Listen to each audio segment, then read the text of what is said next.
And now, Roma Wines, R-O-M-A, Roma Wines present Suspense. Tonight, Roma Wines bring you Robert Taylor in The House in Cypress Canyon, a suspense play produced, edited, and directed for Roma Wines by William Spear. Suspense, radio's outstanding theater of thrills, is presented for your enjoyment by Roma Wines. That's R-O-M-A, Roma Wines. Those better-tasting California wines enjoyed by more Americans than any other wine. For friendly entertaining, for delightful dining. Yes, right now, a glassful would be very pleasant, as Roma Wines bring you Robert Taylor, star of Metro-Goldwyn-Mayer's Undercurrent, in a remarkable tale of suspense.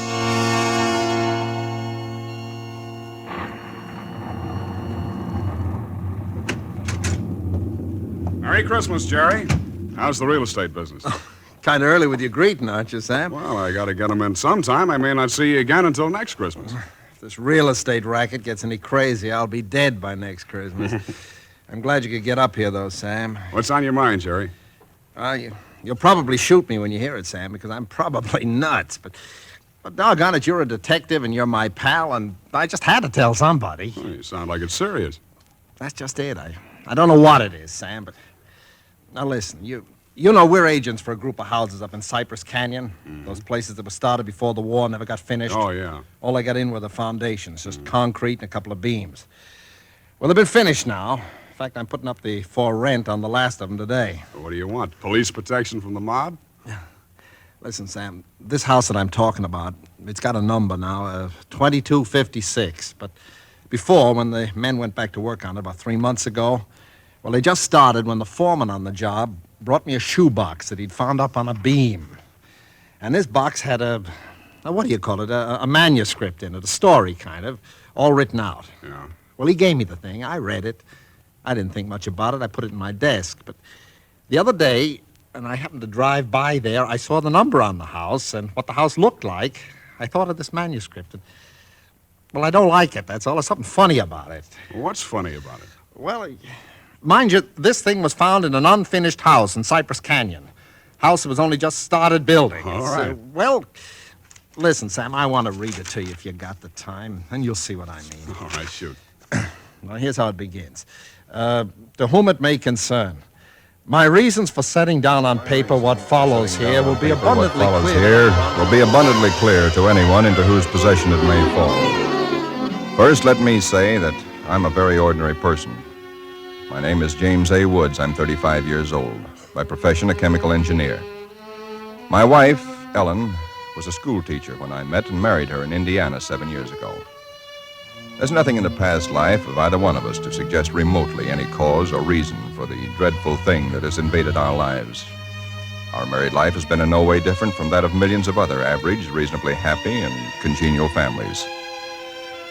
3 months ago, I was ordered by my firm to take charge of a rather minor project in Los Angeles, Hollywood to be exact. The order was a sudden one. There'd been no time to secure accommodations, and conditions being what they are, the inevitable result was that until day before yesterday, we'd been living in the cramped quarters of one of those characteristic California motels. Needless to say, most of our spare time had been devoted to a search for something more permanent and comfortable, but the fruits of these efforts had been, financially and in every other way, a geometrical progression of discouragement. Until last Saturday afternoon, only 4 days before Christmas. We were driving into town on our way to a movie when Ellen saw it. Jim, look. What? That sign in front of that real estate office. Oh, yeah. But don't you see what it says? For rent, furnished, 2-bedroom house, close in, immediate occupancy. Yeah, uh-huh. Aren't you going to stop? Oh, Ellen, you know what a sign like that would mean, right out in plain sight in front of a real estate office. Oh, yeah, but Jim... Either they want $600 a month... We'll never know until we ask. And if it's any good at all, there are probably 50 people fighting for it right back there now. Well, honey, there's no harm in trying now, is there? You really want to go back? Oh, it's probably foolish, but what can we lose? Okay. Oh, darling, come on, cheer up. How do you know? Maybe our luck's changed. Maybe fate's going to give us a nice new house for a Christmas present.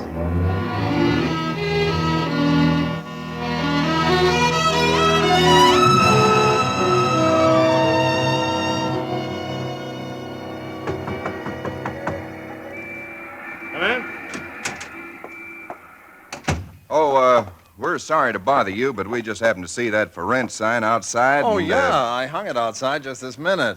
Is the house available? Why, sure it is. Let me introduce myself. My name is James A. Woods, and this is my wife, Ellen. How to do? Wow. Looks like it's fixing to rain. Yes, so it does, doesn't it?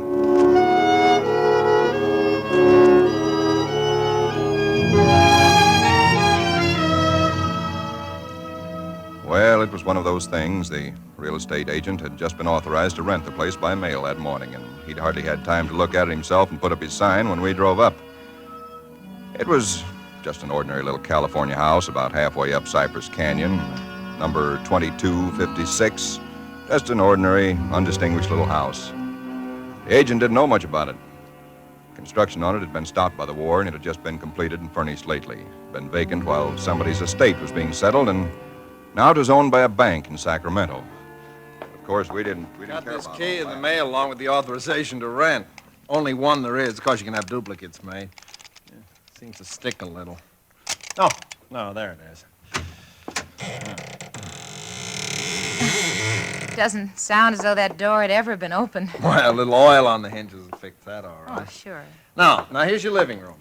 Furniture's a little dusty, of course. You got to expect that. It's good furniture, though, you see? Benson Brothers. Yes, Now, over here's a little den. Panel, you see? Radio, fireplace. Really a very attractive little room, particularly for a man. Uh-huh, yep. Now, the bedroom's off the living room here. Everything's all on one floor, you understand? It's quite nice, I think. Yes. You can see you get the morning sun here. There's a view of the canyon through these front windows. You got cross ventilation.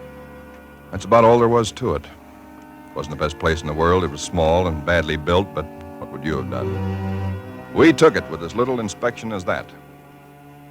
It was the Saturday before Christmas. And the very same evening, we were struggling up the steps from the road with suitcases and boxes and armloads of clothes and all the endless bric-a-brac that people collect and never know they have until they move. Ellen began unpacking, and I began moving things around and taking the worst of the pictures off the wall, doing all the little things that everybody does when they move into a new place and try to give it something of their own Don't be personality. such a sour puss. You know, it's a roof over our heads for Christmas. That's more than we ever thought we'd get, isn't it? Now, what in the world are we going to do with those two pictures? Why don't we just leave them where they are? Jim, we can't. They're too awful. Well, all right, put them in the closet then. I can't. Both the closets are jammed full. No, I mean the other one in the little alcove off the den. At least there's a door there. I suppose it's a closet. I don't know. If that isn't a commentary on the housing problem, huh? A woman moving into a house without even knowing where all the closets are. Take the pictures down, will you, honey? Bring them in here. Okay. All right. Guess you'll have to help me with this door. I can't get it open.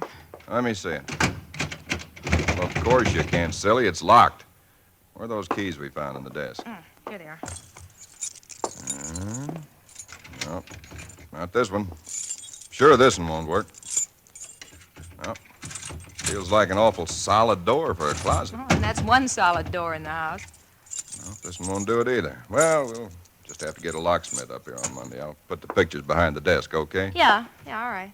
Jim, if you could just help me move this armchair, huh? Oh, Ellen, will you let it go until tomorrow? You know what time it is? Oh, but honey, I'd like to get the place looking just a Yeah, little but it's bit. almost midnight. In fact, it's exactly... What was that? Tomcat, I guess, out in the brush somewhere. Sounded near. Hope that doesn't go on all night. Well, there's much we can do about it. Come on, Ellen, I'm dead tired. All right, Jim, all right. Where'd you put the toothpaste, honey? It's right in the medicine cabinet. Oh, yeah.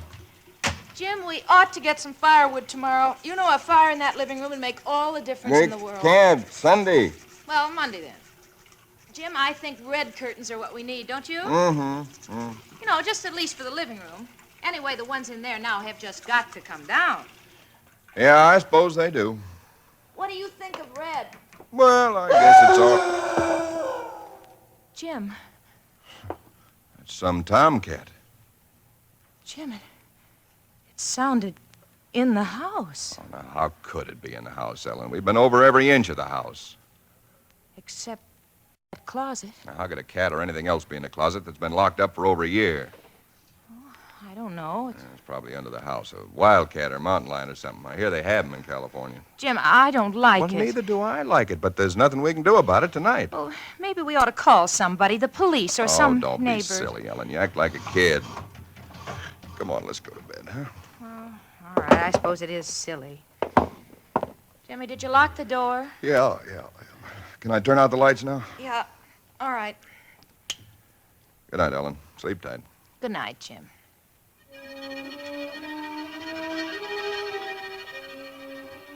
I don't know what time it was, perhaps an hour, perhaps only a half hour later. My mind was in that hazy borderland between sleep and a dream that's still part of consciousness. Then I was awake. Ellen, are you all right? Yes. Did you have a nightmare or something? No. I heard it, too. Well, that didn't sound like any cat. Put on the light. Yeah. It seemed to be out there, Jim, in the house somewhere. I'm going to look into this. Jim, you be careful. Come on. Where's my shotgun? In the den, I think. Jim, What? there's something wet What? Wet? running from under the closet door. Sticky. Ellen, don't touch it. I had to. Jim, it's blood.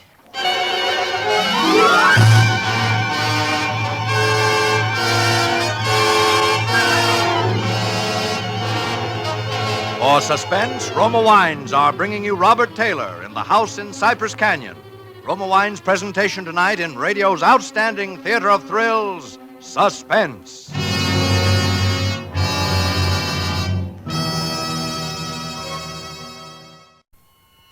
And now, Roma Wines bring back to our Hollywood soundstage Robert Taylor as James A. Woods, with Cathy Lewis as his wife Ellen, in The House in Cypress Canyon. A tale well calculated to keep you in suspense.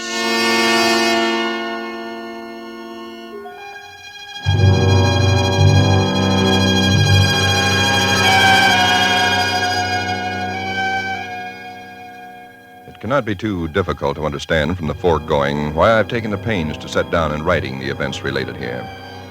To find in one's newly rented house a closet which cannot be opened is in itself certainly no great cause for alarm.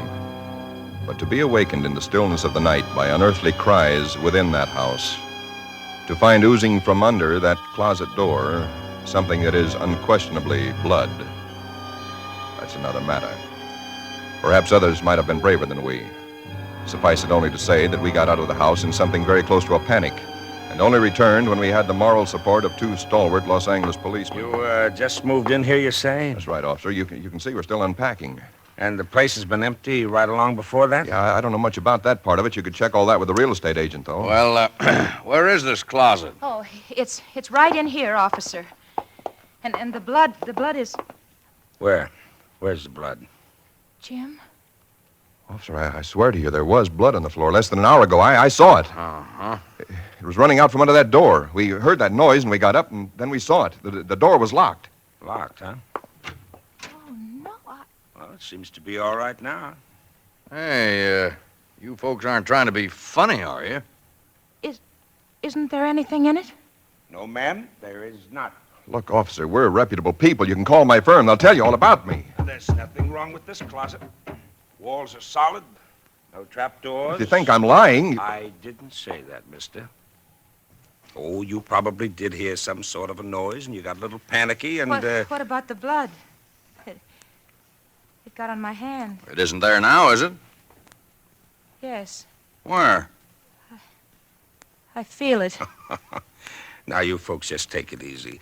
You know, you're liable to hear all kinds of noises up in these canyons at night. You're from the east, you say? Yeah. I'm sorry, officer. Ah, that's all right, that's all right. If you have any real trouble, call on us anytime. All right. Well, good night. Good night. Good night. Hey, you ought to have this door fixed. That's enough to scare you. Yeah, we're going to have it fixed.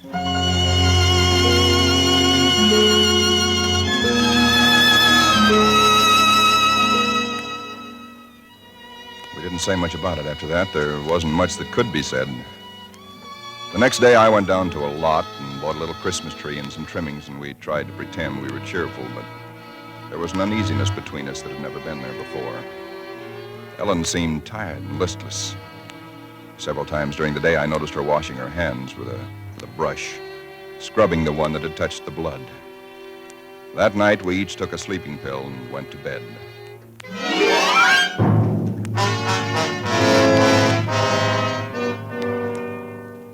It was sometime after midnight when I was suddenly wide awake and staring into the darkness. In some way, I knew at once and instinctively what had awakened me. Ellen was not in her bed nor in the room. The nameless thing I feared gripped at my heart until I could scarcely breathe. I opened the bedroom door and started through the house, putting on every light that I could find. There was not much to search, but I searched thoroughly. The living room, the kitchen, bathroom, den, even the garage. And all the time, the dread of looking where I knew at last I must look. For I think I knew from the very first time where I'd find her. It must have been a full minute that I stood before that closet door. Then I opened it. She stood there rigid, her arms at her sides, the fingers extended like claws. Her hair was over her face, her eyes stared out of it. Her lips were drawn back in a grin like an animal at bay. For a moment, I was frozen with the horror of it. I stretched out my hand. Very deliberately, she turned her head and sunk her teeth until they met into the flesh of my forearm. I'd raised my hand to strike at her, but already she'd relaxed her hold and gone utterly limp. She would have fallen unless I'd caught her. I carried her into the bedroom and laid her on the bed. Strangely, at that moment, my only thought was how I might revive her. Until I saw that it was not a faint, but a sleep that she'd fallen into. Sleep as deep and heavy as though she'd been drugged. And so I left her. But for me, that night, there was no sleep.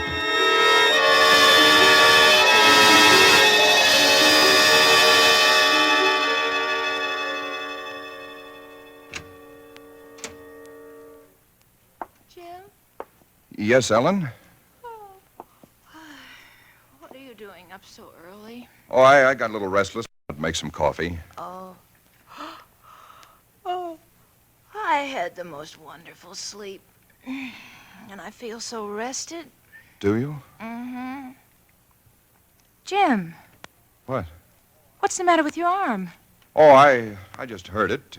Why, honey, it's terribly swollen. Let me see it. No, it's all right, Ellen. Oh, it isn't all right. You've got to see Dr. Wesley right away. Sure, I will. No, I now will. you promise me, Jim, that you'll go the first thing this morning. How'd it happen? Why, there was a dog. A dog?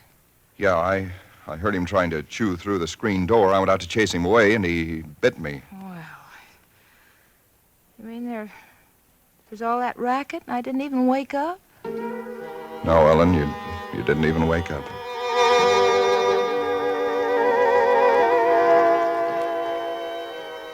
It was clear to me that Ellen knew nothing of what had transpired the night before.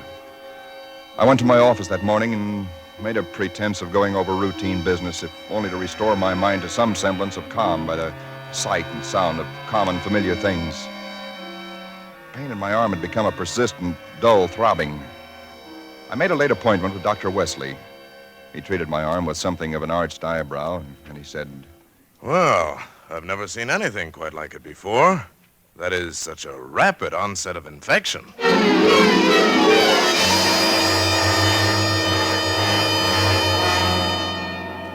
It was dark when I left his office. I hadn't realized it was so late. Driving home, my car seemed sluggish until I saw the needle on the dashboard and realized that I was pushing it to the utmost of its speed. That I was racing home to prevent something before it was too late, before the darkness had conspired against me. For somehow I already knew with certainty that it was the darkness and the night that I had to fear. The curves of the canyon seemed endless. And then the cold fear leaped up inside me. My house, too, was dark.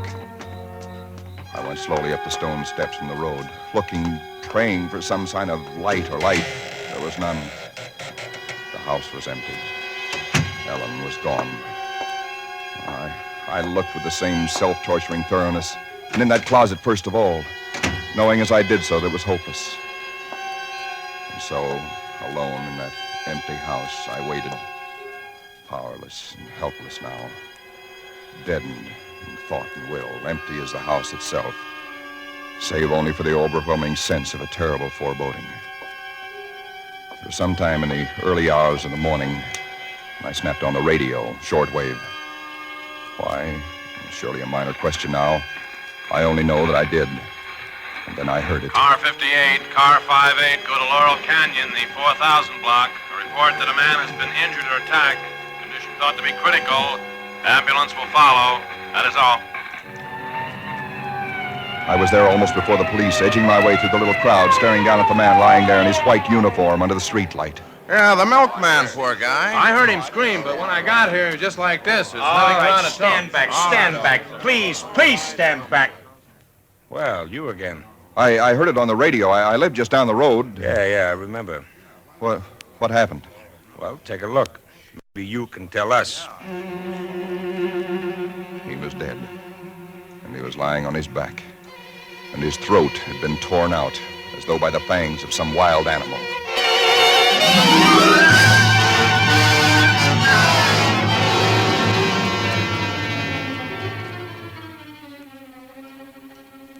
It is now Christmas Eve, or rather Christmas morning, for it's a little after midnight. I've been waiting here in the stillness of this empty house for nearly 24 hours, waiting for the end. Already once tonight, I've heard that dreadful wailing cry somewhere in the hills. I've nailed up the closet door, but that I know is childish and useless. My arm is horribly swollen and turning black, but that's nothing. It's another end that I foresee, as surely as other men foresee the rising of the sun. I hear the cry again. It's nearer now. I shall leave these notes in a sealed envelope and put it in a shoebox, in the hope that someone will give credence to these dark and terrible events, if indeed such nameless horrors can ever yield to mortal understanding.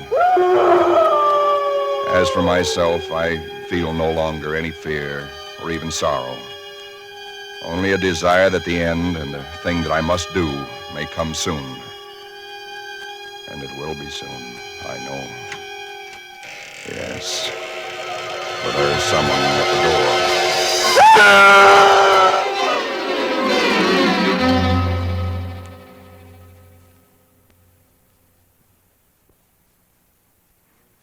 Someone at the door. What do you make of it, Sam? It's quite a yarn. But what of it? That's what I thought. Now, listen, that's not quite all of it. Clip to it's a newspaper clipping. Listen. Hollywood, December the 26th. Police reported what was apparently a case of murder and suicide in Cypress Canyon sometime in the early hours of the morning. The victims were James A. Woods, a chemical engineer, and his wife, Ellen. Preliminary investigation indicates that Mrs. Woods was killed by the blast of a shotgun in the hands of her husband, who then turned the weapon upon himself. That she fought desperately for her life, however, was evidenced by the disorder of the room and the severe lacerations inflicted upon her husband about the neck and arms. This is the second tragedy to be reported in Cypress Canyon within 24 hours, the other being the unexplained death of Frank Polanski, a milkman. Well, no such murders or whatever they were ever occurred, if that's what's worrying you. The clipping, well, you have those things printed up, you know. No, it's not that, Sam. That story was found in an unfinished house in Cypress Canyon. No number, no nothing, just a framework. Uh-huh. Now that house is finished. When I drove by it today, but that's what stopped me, Sam, because it all fits. Now that it's finished, it is the house in the story, the same construction, the same vines and creepers on the lawn, even the same number. So what, a guy who knows roughly what this house is going to be like writes a yarn and loses it or something? Did he know the place was going to be listed for rental today, the Saturday before Christmas? Oh, Jerry, coincidence. Two bits you find the guy next door is a ghost story writer or something, and he's been wondering for a year what happened to that thing he wrote. Okay, coincidence. Well, I'm sorry I bothered you, Sam. Don't be silly. I liked it. It's a good yarn. That the for rent sign you were talking about? Oh, yeah. I'm going to put it up outside now. Uh-huh. Well, so long, Jerry, and Merry Christmas again. Well, thanks, Sam. I guess I was kind of silly, all right, huh? Listen, when a guy named, whatever it is, Woods, with a wife named Ellen, comes in to rent that place from you, then you can start worrying. Yeah. Well, so long, Sam. So long, Jerry. Come in. Oh, we're sorry to bother you, but we just happened to see that for rent sign outside. Well, yeah, I hung it out just this minute. Is the house available? Oh, sure it is. Let me introduce myself. My name is James A. Woods, and this is my wife, Ellen. How do? Well, looks like it's fixing to... Yes, it does, doesn't it?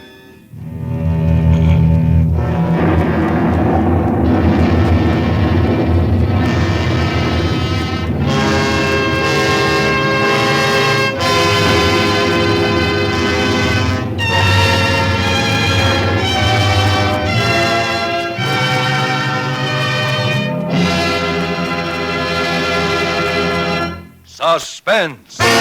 Presented by Roma Wines, R-O-M-A, Roma Wines, selected for your pleasure from the world's greatest reserves of fine wines. Tonight's original suspense play was written by Robert L. Richards. Next Thursday, same time, you will hear Miss Susan Peters as star of Suspense. Produced by William Spear for the Roma Wine Company of Fresno, California. This is CBS, the Columbia Broadcasting System.